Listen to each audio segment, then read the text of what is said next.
For the crime of committing adultery with the heir to the throne, Mrs. Camilla Parker Bowles, a 49-year-old housewife, has been handed down an exemplary sentence. For the past 5 years, she has barely been able to set foot outside her door. She has been under house arrest, effectively, for quite some time. She's just coming out of it.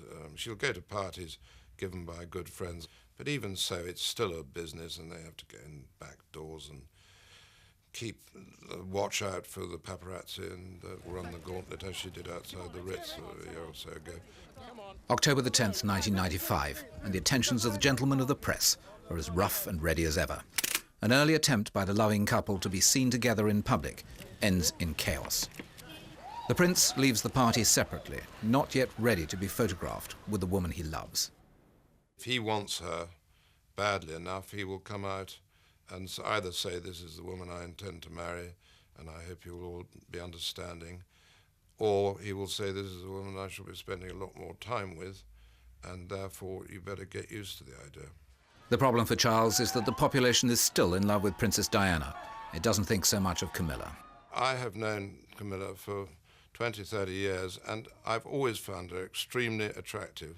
She's got a terrific sense of humour. She's very funny, and she's also very sexy. But best of all, she's wonderful company, and she has been really cruelly treated. She has had to suffer huge humiliation. In fact, indeed, when she went shopping at a supermarket once, some of the women who had also been buying their food there pelted her with bread rolls. For a quarter of a century, Camilla Parker Bowles has enjoyed the devotion of the Prince of Wales. Their relationship, according to the prince, was in 3 parts, but did not contribute to the breakdown of his marriage. The world knows all about Diana, but what have they learned about Camilla? The interesting thing about Camilla Parker Bowles is nobody knows her. And there's this great sort of fascination and mystique about her still, because nobody's even heard her speak. Until now. The Parker Bowles motto has been, "Stay out of sight and keep your trap shut." But here, in this amateur video from a recent charity event, the real Camilla can be seen and heard for the first time.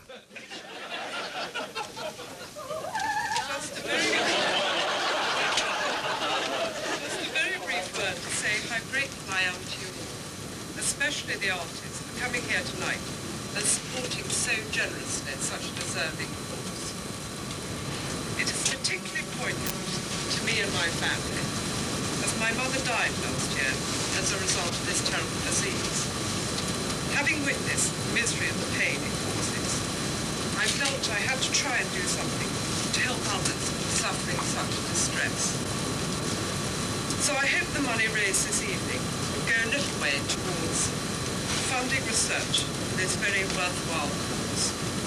Thank you again for coming. I hope you enjoyed yourself. Have a safe journey home.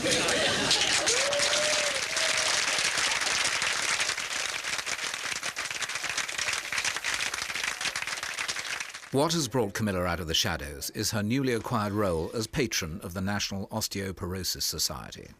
She cuts an unlikely figure amongst the media-friendly faces recruited to boost the charity's profile, but she's a willing helper. I asked her last year if she would become a patron of the society to formalise her role, because she'd been working with us for 2 years previous to that, since her mother died, in fact, of osteoporosis. And she saw her mother die of this dreadful disease. She knows how severe it is, how painful it is. This higher profile is against all her instincts.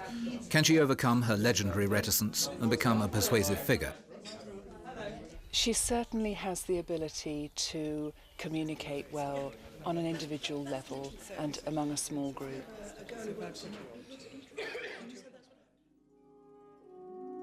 Her great-grandmother, Alice Keppel, started the 20th century as Camilla ends it, in the arms of a prince. She was King Edward VII's mistress. She was a very vivacious, very attractive, very charming woman, very sensuous kind of woman. There was Italian blood in her family. And so in a way she caught his eye, and he never really looked back. He was very taken with her. She was the perfect king's mistress. King Edward VII was a very restless, very difficult man. She knew exactly how to handle him. So she was, as I say, the perfect mistress for a king, for a man like him. Edward, like Charles, first spotted his future mistress at an equestrian event. Their relationship, noted a courtier, warmed up like a bonfire. In those days, there was no scandal about that kind of thing. The general public didn't know about it at all. If photographs of them appeared in British newspapers, then her face would be airbrushed out. You would see her hat, you would see her dress, but you wouldn't actually see who it was. So in that way, the newspapers were very discreet about it. Historians believe that Mrs. Keppel's second daughter, Sonia, was the king's child, making Camilla his great-granddaughter. There were two daughters. There was Violet and there was Sonia. And as the second daughter, Sonia, was born after Alice Keppel had met the then Prince of Wales, it's quite likely that he was her father. No one can know this kind of thing for sure. But I think it is more than likely that the future King Edward VII was Sonia Keppel's father. The ghost of Alice Keppel watched over a new generation of royal lovers, for in the year she died, Camilla was born.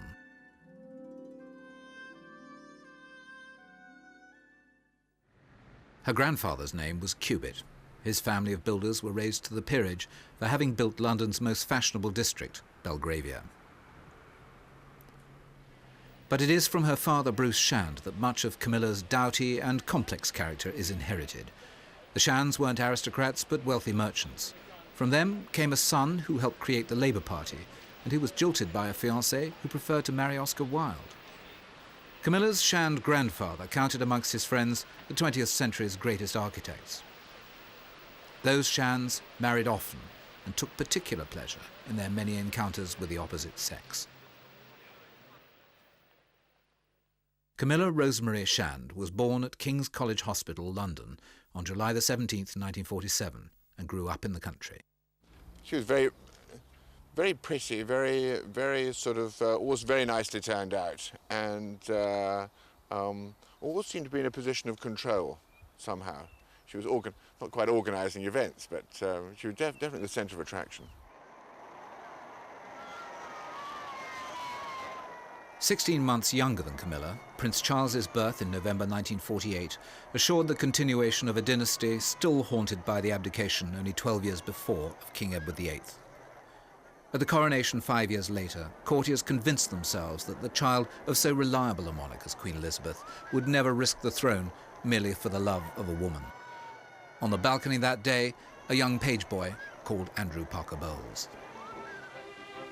Sussex in coronation year, where Camilla's family celebrated the dawn of a new Elizabethan age. Bruce and Rosalind Shand had made their home here at the Lanes, a former rectory at Plumpton near Lewes, where they brought up Camilla with her brother Mark and sister Annabel. Horses were an integral part of daily life. Bruce Shand, her father, was joint master of the Southdown Hunt at the time, and so if you're the daughter of the local MFH, I think you're bound to be thrown into it, but I mean, you know, I think she just loved it. At 10, Camilla was sent to Queensgate School, a short walk from the other family home in London's Kensington. Ever sporty, she excelled at fencing and, of course, riding. As she matured, she became, if not a beauty, then extremely appealing to the opposite sex. She was an enormously attractive girl, very popular, quite snooty, and quite sort of difficult to get to know. Twin set, pearls, tweed skirt, that sort of thing. Did she have sex appeal? Yes, great sex appeal. I mean, as far as I can see, as a female, I would say so, yes. She could have got any boy she wanted to. Strangely enough, when I read at the very beginning that Charles was seeing somebody called Camilla, instantly I read that, I thought, I bet that's Miller. I bet that's Camilla. I wasn't the slightest bit surprised when I found out it was. I almost knew it would be. She was perfect for him. Few Queensgate girls were destined for university. The school turned out well-bred conformists, but Camilla wasn't one of them. My ex-wife was at school, she had a room with her actually at Queensgate, and smoking in those days was considered pretty naughty. I mean, I think it was you could either be sent down or gated or have to spend some long moments at home contemplating your fate if you were caught smoking. And she certainly apparently used to go out on the roof and smoke. And my wife was far too frightened to do that. It was quite a strict school. I mean, once you got in, you didn't get out. There was somebody on the door, and so you couldn't escape once you were in there. Quite strict, very Victorian, full of Sloaney type girls, I would say. The majority of them wore headscarves, darling. A lot of twin sets around. Queensgate girls were only really taught how to write out cheques. Do you know, I think actually we did have a lesson in that, on how to write out a cheque. The hermetically sealed society Camilla was destined for, where no outsiders intruded, encouraged its members to find spouses from its own ranks. We were, I guess, all prepared to meet the right man, to go to the right parties, to do the debutante scene, and eventually marry somebody that could keep you in luxury, to which you had been accustomed to living with mummy and daddy. We were certainly discouraged to meet anyone from any other sphere, both by school and our parents. So it was a very small circle, really, of boys from all the top public schools. Freed from formal education and with no need to find a career, Camilla Shand found her amusement at the polo field.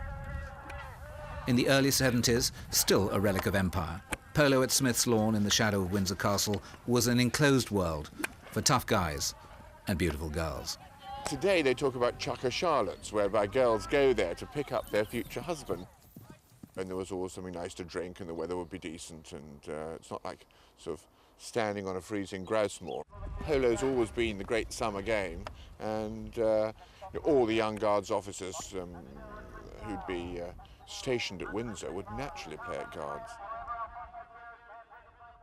One such was Andrew Parker Bowles, a handsome cavalry officer whose skills far outshone those of the newly arrived Prince of Wales.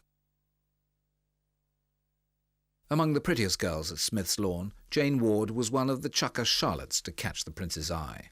I don't think we were in a category when I was sort of doing it, except for that, you know, it's the summer, so you're always brown, and it's the sort of the predominance of blonde, or long floating blonde. We hadn't got into the Gucci sunglasses, but we were perhaps in the designer. We were going that way. The women weren't, you know, if they weren't South American, they were well-travelled, you know, Hillary Westons and, you know, Kate Vesties in those days and things like that. And so they were always, so there was a lot of health and, you know, vibrancy, I suppose. It was the era of Prince Charles. His father had stopped playing and Prince Charles had sort of taken over. I mean, he was quite a loner when he was there. I mean, it was difficult for him to be sort of mixed with all of us. I mean, he couldn't sort of just rush around and be, because he's the Prince of Wales. In the hot summers of the early 70s, Smith's Lawn began to sizzle with sexual tension. He was a very attractive single man, driving his Aston Martin, crashing around, you know, falling off, jumping back on. I mean, he was just part of the team, really. Still in his early 20s, Charles was making slow headway in forging relationships with the opposite sex, often preferring friendship to passion. We were just good mates, good, you know. I mean, perhaps because I didn't stand on ceremony, so... And in those days, you know, it was quite rare for him to have someone who spoke their mind. While Charles's friendship with Jane Ward was light and uncommitted, Camilla's relationship with Andrew Parker Bowles was far more serious. But a chance encounter in 1971 finally brought the two lovers together. For Charles and Camilla, none of the starchy formality which surrounded the meeting between their famous ancestors. The atmosphere at Smith's Lawn was pleasantly laid back. I think that everybody was aware there was a very strong friendship between the two of them. You know, they'd be talking and chatting and fooling around, you know, as one did. I mean, I think that body language is a strange... body language perhaps gives more away than anything else. And there was definitely a feeling of ease and comfort between the two of them, which and that sort of familiarity, which isn't over-familiar, which means that, you know, you get on well and you know each other well. It was Camilla who made the first move. She teased Charles, "My great-grandmother and your great-great-grandfather were lovers, so how about it?" It was a challenge the prince found irresistible. Berkeley Square in late October. 25 years ago, into the exclusive basement club called Annabelle's, walked Prince Charles, his sister Princess Anne, and two lesser-known figures, landowner Gerald Ward and a blonde girl about town, Camilla Shand. The relationship had moved from Polo Field to the watering holes of Mayfair. And from Mayfair, it progressed to Camilla's flat in Stack House, Cundy Street, where finally the couple expressed, if not their love, then their passion for each other. But fate was against a love match. Charles's naval duties beckoned him abroad, and in any event, Camilla had committed herself to Andrew Parker Bowles. But the attraction remained.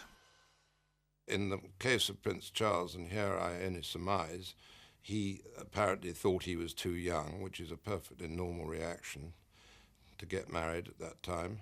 And in her case, she still had the shadow of Andrew Parker Bowles looming large over her, and it was large. I mean, she adored Andrew, and Andrew, as he would, was playing fairly hard to get, and he's a very attractive man, I believe. I think she probably just found him too much of an influence. The prince prepared himself for the navy and lonely exile, while Camilla wrote out her wedding invitations. Duke of Edinburgh was determined that he should have a naval career and go off and do this and that and the other, so he had to get on and do those things before he could contemplate getting married. Now, if you meet the love of your life at the wrong time, a bit difficult, isn't it? After an on-off relationship that had lasted 7 years, Camilla Shand finally married her cavalry officer in July 1973. The guests included Princess Anne, Andrew Parker Bowles' former girlfriend. Blessed with money as well as breeding, the newlyweds set up home at Bowleyhyde Manor in Wiltshire. Within a year, Camilla gave birth to a son, Thomas. By the mid-70s, Charles's naval career brought him home and to Hall Place, the Hampshire home of Camilla's grandmother, Sonia, daughter of King Edward VII. What had been a youthful fling was now rekindled as an extramarital affair. Well, they always had been very, very good friends, and to me there's nothing remotely strange about good friends remaining or re-becoming good friends again. And the more you see of someone, if you like them and you have a lot in common, which they do, the more you may well like them. So it filled a void in Camilla's life. I mean, Andrew was rushing around a lot, and it's quite possible to have a lover-stroke-husband and a very close friend of the other sex. It's happened to all of us. I hope it's happened to you. It's very simple. Sooner or later, Andrew Parker Bowles, pursuing his own army career, became aware of the rekindled relationship. But with customary good grace, he continued to make Charles welcome at Bowleyhyde Manor, as Jane Ward remembers. Andrew would say occasionally that he had to sort of be back in time to have dinner because the Prince of Wales was coming, and so I knew that they were good friends. Within the tight-knit circle of polo followers, the relationship had become common knowledge. At the Cirencester Polo Club ball, Charles and Camilla danced, perhaps a little too enthusiastically, with one another. Personally, it was only different in the fact that I, for the first time, was aware that they spent quite a lot of the evening dancing. And maybe, you know, I was quite conscious of that for the first time. As the evening wore on, partygoers became acutely aware that Charles and Camilla, who monopolised the dance floor, were not only dancing, but kissing quite openly. Andrew Parker Bowles was there too. Yes, he was. And didn't seem to mind. Didn't seem to mind. And did the people who were there, there must have been 200 or 300 people, would they have remarked on that, or would they have all looked into their glasses or looked the other way? Well, it certainly wasn't brought up. Nobody would talk about it? No, not at all. No. Was there any talk at that stage for the relationship being different from what one supposed, which was, you know, a married couple and a single man? We did all sort of think he's very long-suffering, you know. I mean, it was a very close threesome, but it was a little bit obvious maybe that Andrew was long-suffering? Yes. Yes. Yeah. With her husband's duties often taking him abroad, Camilla would find herself invited to formal events which Prince Charles also attended. Camilla Parker Bowles became known to other members of the House of Windsor, including the Queen. her married status causing few qualms to this worldly family. Though Charles returned to the polo field with Camilla in attendance, it wasn't easy for local reporters to spot the story.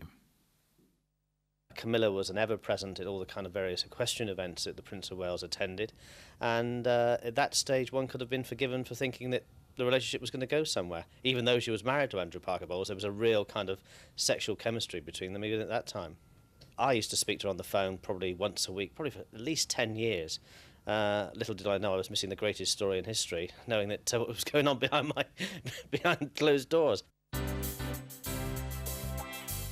From Camilla's marriage to Charles's own engagement was a mere 7 years, yet the public became bemused by the number of pretty girls who graced the prince's arm. Each was heralded as a future bride, but many of these relationships remained platonic. For Charles's romantic life was fulfilled with Camilla. She, and from time to time their mutual friend Lady Tryon, Kanga, were his public escorts. Those two ladies would be with him just to check, as they always did, that everything was perfect in Prince Charles's life, that his clothes were properly looked after, that people didn't come up and pester him, and they were constantly there. Two rather sophisticated dolly birds, just making sure that life was perfection for him. And I have to say they achieved it with a great deal of humour. But the pressure was on for Prince Charles to find a bride. There had been too many purposeless relationships, and he was in danger of becoming a figure of fun in the tabloid press. Charles's guru, Lord Mountbatten, pushed for an alliance with his granddaughter, Amanda Knatchbull. He was using Prince Charles as a sort of pawn to exercise his own ambition, and many people, a good deal closer to the royal family than I am, thought it was too great, that influence. But Mountbatten's murder in 1979 drove Charles almost to breaking point. They are carried up to the heaven and down again to the deep. He was shattered by the death of Lord Mountbatten, who had an enormous influence over him, and I'm quite sure, yes, that he sought the close friendship of Camilla, because she's very sensible. In Gloucestershire, Highgrove House had come on the market. In the same year, Camilla encouraged the prince to buy it. Highgrove was a short 15-minute drive to the Parker Bowles' home at Bowley Hyde Manor, just 10 miles away. Within a year came a crucial decision in the prince's life. A new companion had been found for him. A kindergarten school helper and the daughter of an earl, Lady Diana Spencer already knew much about the prince. Her sister Sarah had been his girlfriend. Prince Charles, under orders, had at last found a suitable candidate and was well pleased with his choice. Diana was paraded before the public to gauge their reaction. At a race meeting at Ludlow, Diana was chaperoned by a protective Camilla, 14 years her senior, as they watched Charles ride. It was the first time I think the princess had been seen in public. She was wearing a very green, elegant country-style coat, and Camilla was wearing, as far as I can remember, something like a check country suit. And Camilla was very much the kind of intermediary, had her arm around the princess, explaining the kind of things that were going on. Diana, very, very nervous in those old days, clearly not the kind of sophisticated character she is now, and a bit of a different shape, and her hair was a different style, eyes kept looking down, very shy and very nervous in those days. And Camilla was a very caring role there, almost like a motherly role, if you like. The interaction was mother and daughter. It was very much Camilla who was the woman in charge of the two, and I felt that Diana was treated almost like a child by Camilla. She was guided by Camilla, she listened to everything Camilla said. At the time it was easy to think it's charming and it's sweet, isn't Camilla being wonderful? But I don't think that was really the case. I think it was Camilla was just making sure that Prince Charles was not going to step too far out of line as far as she, Camilla, was concerned. I think she was very much keeping an eye on a person whom she considered her personal property. Camilla approved the match. By now, Prince Charles was 32, and she encouraged him to propose marriage to the 19-year-old Diana. She certainly did encourage it, and I would say was very largely instrumental in the whole thing. I think she saw herself as doing everybody a good turn, and in some ways, in her position as an ongoing, very very unusually close friend to Prince Charles. She probably saw it as a good chance of them all continuing as friends, particularly if she encouraged it. That's the logical conclusion that any of us might make. Diana knew from the outset about Camilla, but she believed that with youth and beauty on her side, she could win Charles's affection. Diana was a very naive 19-year-old girl who was absolutely besotted with Prince Charles. Now, when he spoke to her about his previous girlfriends, he said they were all married and they were all safe. That is to say, they were never going to spill the beans. So she believed him, and she also believed that him when he said that they were all consigned to the past. But during the courtship, she found all kinds of telltale signs of evidence that Charles was still enamoured with Camilla Parker Bowles. On November the 16th, 1980, 3 months before the engagement was announced, the Sunday Mirror claimed that Diana had spent the night with Charles on the royal train. Security logs clearly showed that a woman had entered the train parked in a Wiltshire siding. Diana's protestations of innocence were undeniable, but the press didn't understand how the security services could have got it so wrong. She did believe somebody had been on that train, and she knew it wasn't her, and she was very anxious that that should be put across.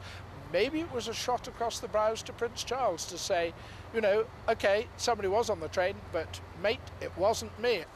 We know from telephone records that a call was made from the royal train into the Parker Bowles' home about an hour and a half before this lady appeared on the train and was smuggled on. It was seen by police, this woman going on board. Camilla's friends say she has never seen the inside of the royal train.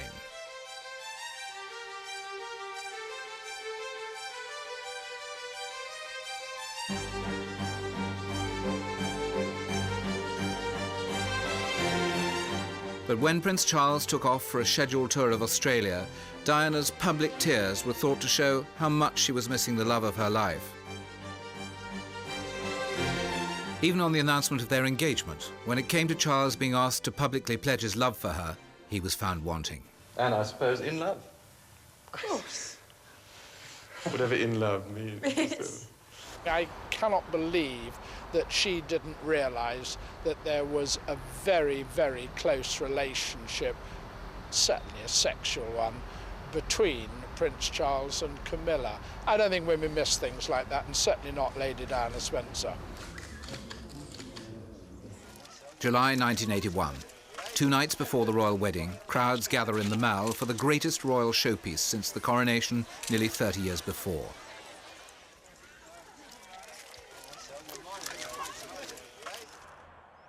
In a room at Buckingham Palace, according to Charles's valet Stephen Barry, the Prince and Mrs. Parker Bowles made their farewells for the last time. In the morning sunshine, Charles prepares to stand and deliver the most public expression of devotion in history. 300 million people watch on television as the Queen and her family welcome into their midst the woman who will provide the House of Windsor with its next king.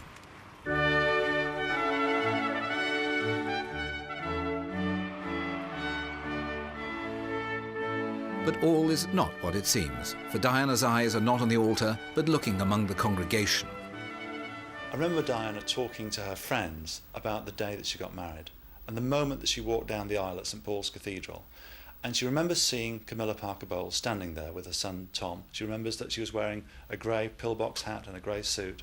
And she thought to herself, I hope that that relationship is now consigned to history. She was really convulsed with two emotions. One was absolute adoration and love for Prince Charles, and the other, a hope that that relationship was over. The Queen, the Archbishop of Canterbury, and others all knew the truth. With this ring, I thee wed. I thee wed. With my body, With my body, I thee honour. I thee honour. And all my worldly... Later, Dr. Runcie was to describe it as an arranged marriage. In the name of the Father... The Church was getting a lot of credit from this. It was, if you like, a rather nostalgic glimpse of an image of England as a sort of Christian England, if you like. The Church of England performing its traditional role on a great national celebration and doing it enormously well and splendidly. I think it does put a question mark over the good faith, if you like, of the people who supported and arranged the marriage ceremony. If they had doubts about it, they certainly did not convey those doubts. Indeed, there was a rather dangerous invitation to the whole public to invest emotionally in the event, but with this qualification that there was obviously a fly in the ointment, and some in the church were aware of it and were prepared to take that risk. Well, I think now they are faced with the consequences of that risk. Though this was a marriage built on shifting sands, each for their own reasons was prepared to make a go of it. They carried with them the goodwill of a trusting nation. Escorting the prince and the princess to their honeymoon was the ever-faithful, ever-promoted Andrew Parker Bowles.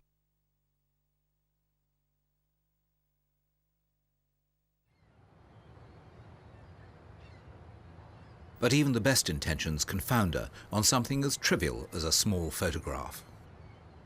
The time of the honeymoon was both a romantic time, but it was also a time of extreme bitterness and painful memories. There was one occasion on the Royal Yacht Britannia where she opened Charles's diaries and 2 pictures of Camilla fluttered to the floor.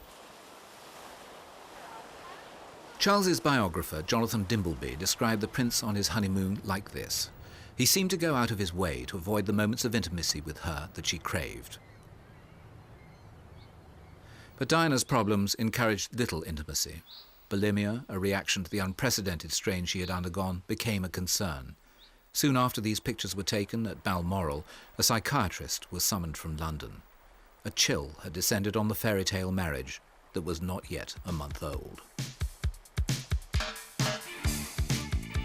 But the royal show went on. These were the glory days for the Waleses, and, unknowing, the world loved them for their love.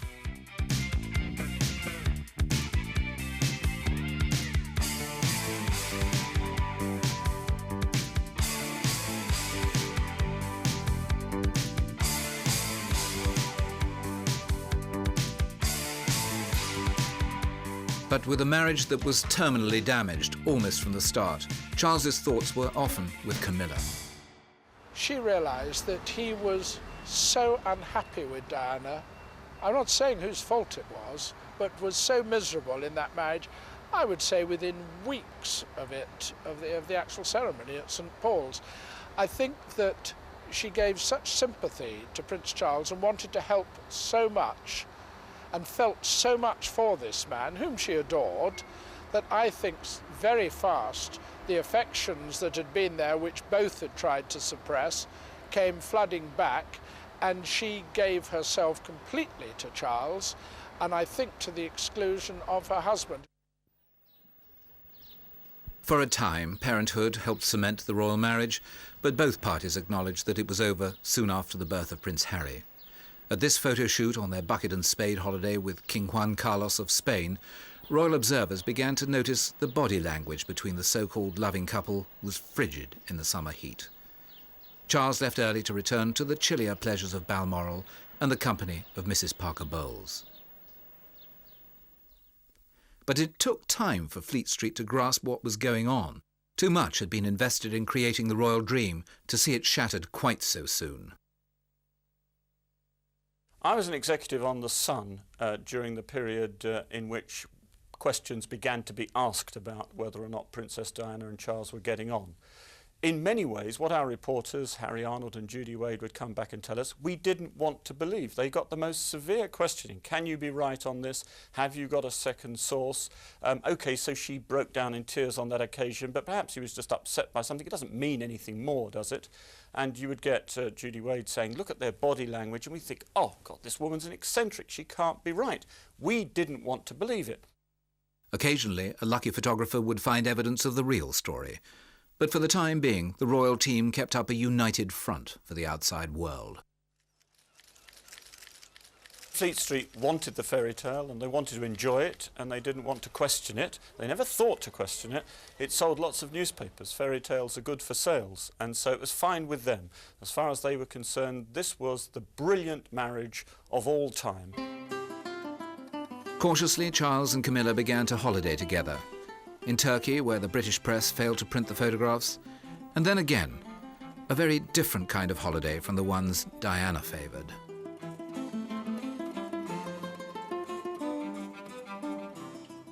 Another time they went to Florence and to one very personal place of pilgrimage, the house paid for by King Edward VII, where Alice Keppel spent the Indian summer of her life.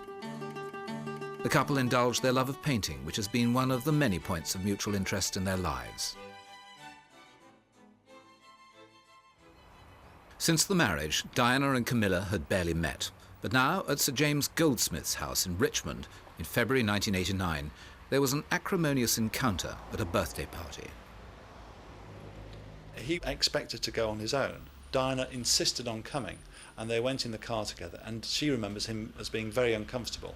And so she confronted Camilla. She asked her about the relationship.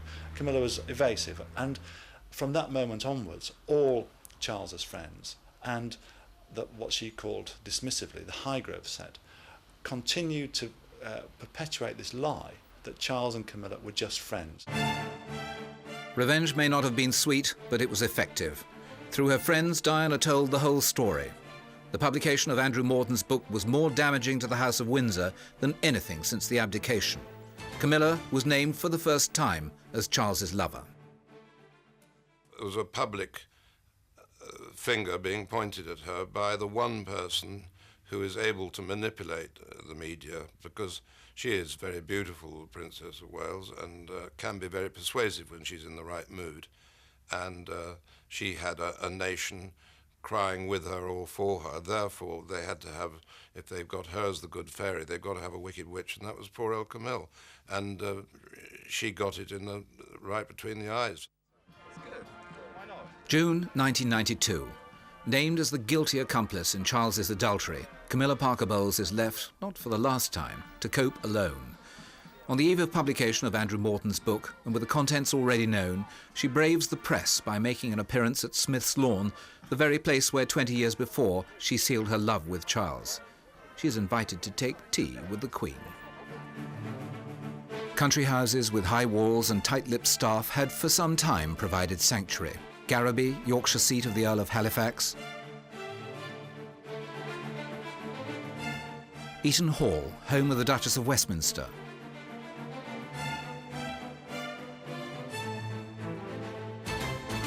Northmoor, owned by their friend Hugh Van Cutsum, and other houses secretly entertained the royal lovers.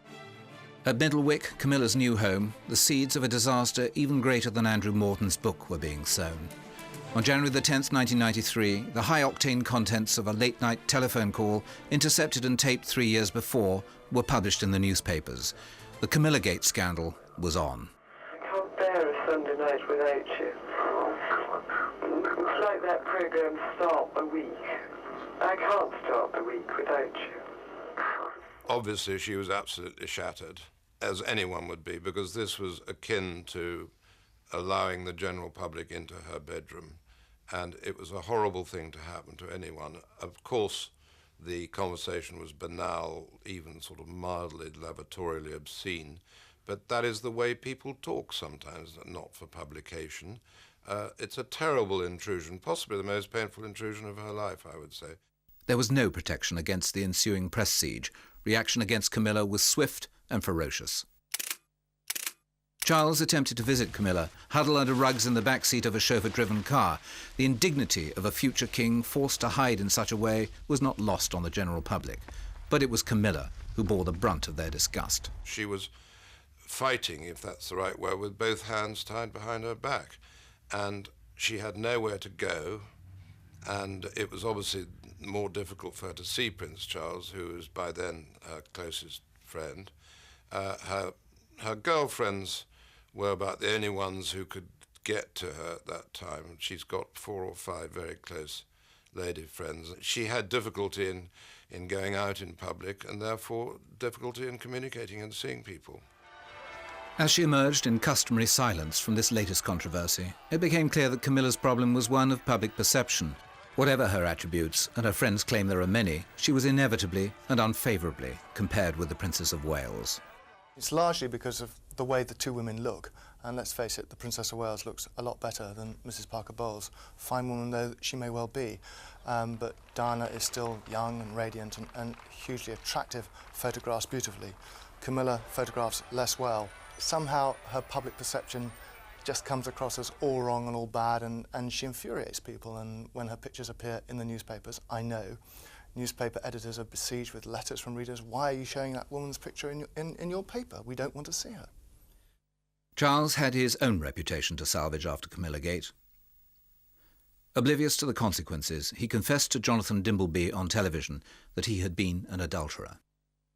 I think it was the most stupid, crass mistake of his life, and he's made a fair few mistakes. He's a good man. I'm sure in time he would be a good king. But that was a classic example of him being very badly advised and allowing himself to be so advised. It was a dirty thing to do. It left Camilla out with the washing. There was nothing for her to do or say. She couldn't come up and do her own television thing. There was nothing for her, and it then opened the floodgates of media intrusion because they could write what they liked without fear of contradiction. Once Prince Charles had said it himself, there was nothing more to be said. And this is a direct result of his own indecision with good and better advisers in the past who he has failed to take note of, and they've all gone. Do you think that Prince Charles actually thought about the effect on Camilla's family? I sincerely hope that he didn't think about that, because if he did think about it and ignored it, it makes him a much worse person than I think he is. And certainly Wales did not show his correct friendship to her and the family, and, for that matter, to Andrew Parker Bowles. In the wake of the Dimbleby interview, a massive face-saving disinformation campaign kicked in. One newspaper said Charles had given up Camilla, another claimed he would no longer take her calls. Yet another stated that Charles had abandoned Camilla 2 years before. The public felt they were being bamboozled. When the Princess of Wales confessed to Panorama that there were 3 in her marriage, Camilla's popularity sank to new depths.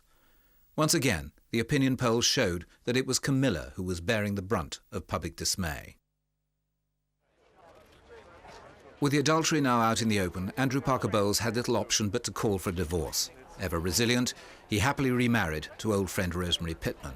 Charles and Diana's own divorce followed soon after.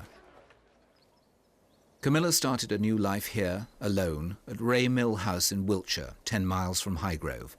Set in 17 acres, it was bought and is administered by a trust headed by the Earl of Halifax. Losses in the Lloyd's insurance market, where she was a member of 10 different syndicates, have dramatically reduced her fortune and caused much-loved family heirlooms to be sold off at auction. Well, Camilla was a very wealthy lady during her marriage. As you know, she was a member of Lloyd's List. When that crashed, she lost an awful lot of money. It's no secret that the Prince of Wales is helping her out in terms of her financing the house, and also he's providing his own staff to run errands for her, and also providing his own chauffeur when she needs to do trips to London, and probably with her charity work as well, and also she's just travelling around Wiltshire. Sadly, she is now almost a subject of daily paparazzi, so she can't go away unaided or unguarded in any way, so the Prince of Wales is helping her with that as well. Driving from Ray Mill House one evening in June, Camilla was involved in a collision. She was on her way to Highgrove for dinner. The other driver was left trapped in her car in a ditch, and yet again Camilla's actions drew a welter of public criticism.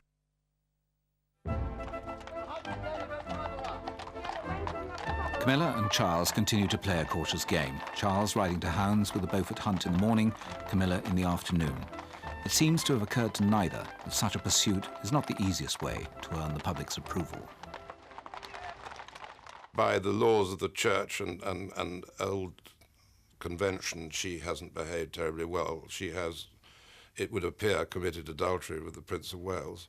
But why is she held guilty for this? All she's guilty of is being there, being a very good, solid friend to him, and that friendship turned to something stronger. He needs to be rehabilitated. There needs to be a long-term strategy for the Prince of Wales, and part of that strategy has to be Camilla Parker Bowles, how she fits into the circle, if you like. Give it a few more years. It'll take a bit of time. They'll say, oh, she's behaved beautifully, which is true. She has kept her mouth shut. She's been discreet. She's been loyal. She's been decent. She's everything that really one admires in a person. And God, these two have been in love now for 35 years. Why shouldn't we let them get married? I think that if Camilla became Queen Camilla, Diana would go ballistic. For a long time, she's tried to come to terms with Camilla, but these days she is glad that actually Camilla has taken Charles out of her life. In a way, Camilla's done Diana a favour. Diana married the wrong man, and Camilla's given her the excuse to get out of the marriage. If Diana marries and finds happiness, which everyone wishes she would do and hopes she does at some stage in the future, then I think pressures will ease on Charles and Camilla. Public pressure will certainly ease. Public will take the view, well, Diana's found someone, she's happy, why on earth shouldn't Charles? And let's face it, we all know he loves Camilla. This year, Camilla Parker Bowles celebrates her 50th birthday. In 25 years of knowing Prince Charles, she has probably experienced the pleasure that comes with love for no more than a week here and a week there. Are we to condemn them in a way that we don't condemn any other people whose marriages break up? And the same for Camilla. She's a lonely lady, and clearly what the palace have is a big dilemma into how they actually do this. My belief is that the Prince of Wales will be the next king. There is no way that Prince William will jump that. There is no way that Prince Charles will marry Camilla Parker Bowles, but I believe they will be seen in public by the end of this year. It should be quite simple for them to get married in due course if they wanted to, and it would be quite simple to alter the Constitution a tiny bit, if at all, to allow her to be the King's wife. She doesn't have to be called the Queen. Look at Prince Philip. Prince Philip is married to the Queen. What difference is it? It's just reversed, that's all. In the old days, the Queen was very much the lesser figure in a royal relationship. In modern times, this shouldn't bother anybody. She could be called Princess Camilla or the Duchess of anywhere you like, Sloane Square. Why not? I think they're entitled to each other. They've had all the hell. Why should they not have some pleasure? Camilla's future lies in Charles's hands, but ever present is the knowledge that the future king cannot afford to make another mistake. In the unreal world, it would have been lovely if he could have married her at the right time and you know, they were both single and it was all the fairy tale. We had the fairy tale that didn't work, and to me, that's terribly sad, but maybe now it's time to move forward and for everyone to find some happiness.